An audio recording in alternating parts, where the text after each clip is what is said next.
right, everyone, I am here to tell you what are the best job classes or vocations to start out with in Dragon Quest VII Reimagined. First, I want to let you guys know that in Dragon Quest VII Reimagined, you do get access to the job classes a little bit earlier than the original, and even the 3DS remake. It's not a lot earlier. Without dropping any spoilers, in the other two, you get access to vocations after a boss fight, and in the reimagined version you get access to vocations right before that boss fight. It's a little tough to grind those vocations before that boss fight because you're kind of like stuck in a no return area. You can go back. There is an area that you can grind in. I do recommend grinding up your first vocations a little bit just so that you have something to use against that boss. But yeah, you're kind of in a sticky situation when you first get access to this. But once you get topside, let's say, you'll have access to kind of all the vocations and everything like that. If you enjoy Dragon Quest content, guides, top 10 videos, reviews, podcasts, all that good stuff, please remember to like, subscribe, turn notifications to all so you don't miss the next video. You can also hype the video. It helps out so much. Gets it so more people can find these helpful guides. And if you want to help support the channel, feel free to join. It doesn't cost all that much, and you get access to some exclusive videos and sometimes early videos. But yeah, let's get started here. So once you get access to changing vocations, you want to talk to Jacqueline here in All Trades Abbey. Now, I will warn you, you have to go through absolute hell to get to this point. This whole island, Pilgrim's Perdition, I believe it's called now, it is a long trek. It took me about 5 hours to get from when you get to this new island to when you can actually get freedom again and get access to job classes or vocations. So just a heads up, that is the worst part of the game. Once you're through there, it's all gravy, but just remember to push on. It does get better, okay? So there are what are called beginner vocations, and then there's intermediate vocations, and then there are advanced vocations. Obviously, I just got to this place. I don't have access to the advanced ones yet. Although, as soon as you get, I'm going to say topside again, because I don't want to give any spoilers out, and access to kind of change your job classes freely, there's nothing preventing you from grinding your vocations and getting those advanced vocations. So it's not like there's like a story progress lock or anything like that. But I do want to show you the vocations. So these are the ones I would recommend as your intermediates.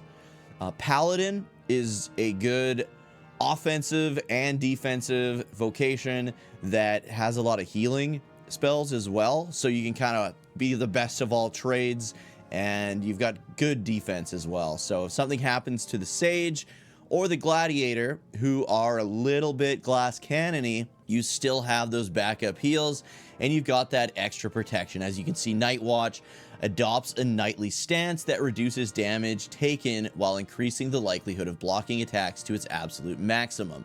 And then you got the Sage. Of course, everybody knows what the Sage is. It's the combination of a mage and a priest, and so much more than that. The getting worked up ability for the Sage, a lot of people have been saying, oh my goodness, I can't believe the duplicate isn't in this game. Well, guess what?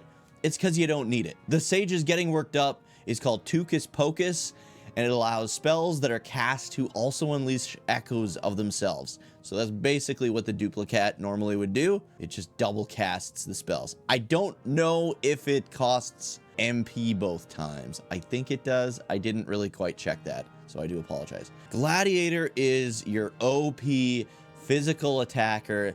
Like, this class is super powerful, but not very defensively sound at all. As you can see, Flashback abandons all attempts at defense in order to dramatically increase the power of physical attacks. So now that we know what we want to work towards, I'm going to show you how to work towards them in the best way. This isn't the way I initially did it. I screwed up when I first did it, but I'll show you what you should do.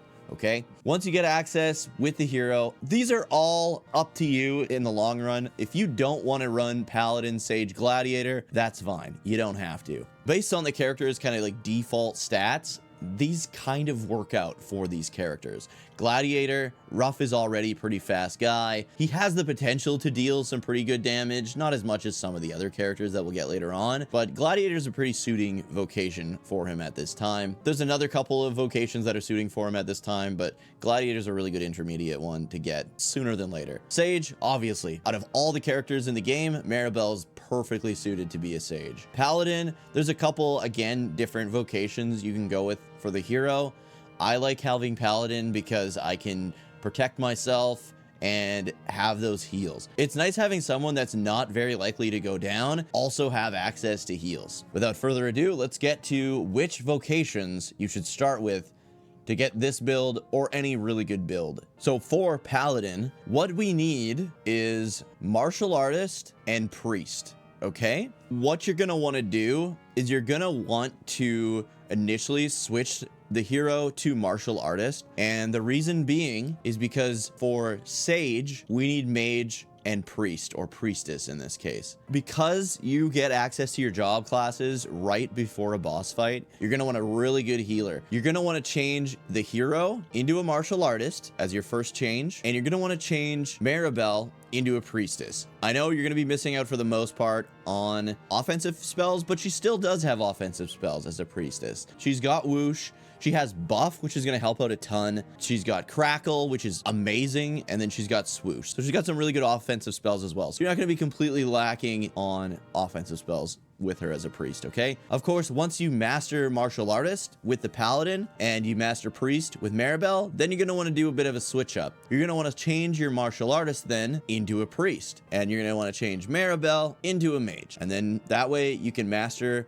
both of their vocation trees in Mage Priestess and in Martial Artist Priest to unlock Paladin and Sage. Next, let's look at the Gladiator. So the Gladiator, you need Warrior and Martial Artist. Up to you, honestly, what you change rough to first. Maybe go with Warrior because the hero's already going to be a Martial Artist, because then you have a larger variety of skills at your disposal, but it doesn't really matter. You can go, if you really like Martial Artist, Martial Artist has some great freaking moves. Knuckle Sandwich is great. Claptrap is really good in this game. What it does is it does like a really decent individual enemy attack, and every time you do that, it also oomphs you by one state. So 2 of those and you are fully oomphed up, and then you can do whatever you want. So you can have 2 powerhouse fast attackers if you go with both Martial Artists for that boss fight. Warrior, you got some good stuff too. You got Multi-Slash, which attacks 4 times in a row. You got Attacker, which is going to debuff attacks when you hit people with it. Dragon Slash, if you're fighting dragons, you're not going to be fighting dragons for a little while. A Cut Above is a very, very powerful attack, so it's up to you. Either way, you're going to want to master both of these so that you get access to the Gladiator. This is the Gladiator's moveset, okay? Blind Man's Biff is going to be your go-to for like quite a while. Unless you're going against a boss, then you're going to want to use like Cutting Edge, Falcon Slash, something like that. Boulder Toss, if I remember correctly, is a hit all the monsters ability, so super handy there. You don't need like a boomerang to hit everyone. You can use Boulder Toss. Unbridled Blade is extremely powerful as well. It's like a more powered up version of Cutting Edge. I really want to focus on Blind Man's Biff because what it does, it costs 0 MP, does a lot of damage, and the only caveat is that you can't select which monster you're using on. It hits a random monster. But it is really good, and it's 0 MP cost, which is really good for a Gladiator because they don't get a whole lot of MP. Sage, if you want to look at kind of what they got going on, they've got all your great healing spells. You got mid-heal, more heal, Cuzzing, which is a guaranteed revive, Kaswooch, which is very powerful, Kabuff, and Insulatal. You'll also get access to Kaboom, Full Heal, Caster Sugar, Kaswooshal, and Magic Burst, which I always call my portable nuke. Basically, it drains all your MP and does as much damage as possible. So Paladin, you would learn Mid-Heal, Squelch, Forbearance, Immense Defense, Miracle Shield, Thin Air, which is really good, Multi-Heal, which is going to be really good, Zing, Defending Champion, Kerplunk, and best of all, Pearly Gates. So very defensive with some good offense and some decent heals as well. So yeah, that's kind of, if you're looking for just the meat and potatoes, strongest vocations to start with and to get access to those intermediate vocations as quick as possible, those are the ones I would recommend going with first. There's all these other vocations, okay? There's a ton of customization and vocations you can get access to. Warning, you do not get the moonlighting system right off the hop. I still don't have the moonlighting system. So it might be better to wait until you get the moonlighting system to level up some of these like in-between vocations. Like Sailor is really good. If you go Sailor and Thief, you'll get Pirate, which is a really fun job class to play around with. Dancer and Troubadour will give you access to like Superstar. I think you need Jester as well. There's a ton of vocations you can mess around with.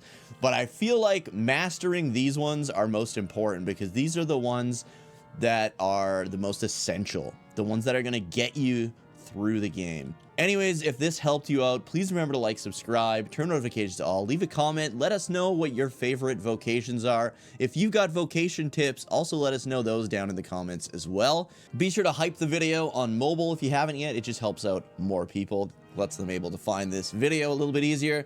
And of course, join the channel if you want to help support it. Thank you guys so much for watching. Like I said, I'll have a ton of more guide videos to come, and I'll see you guys in the next one.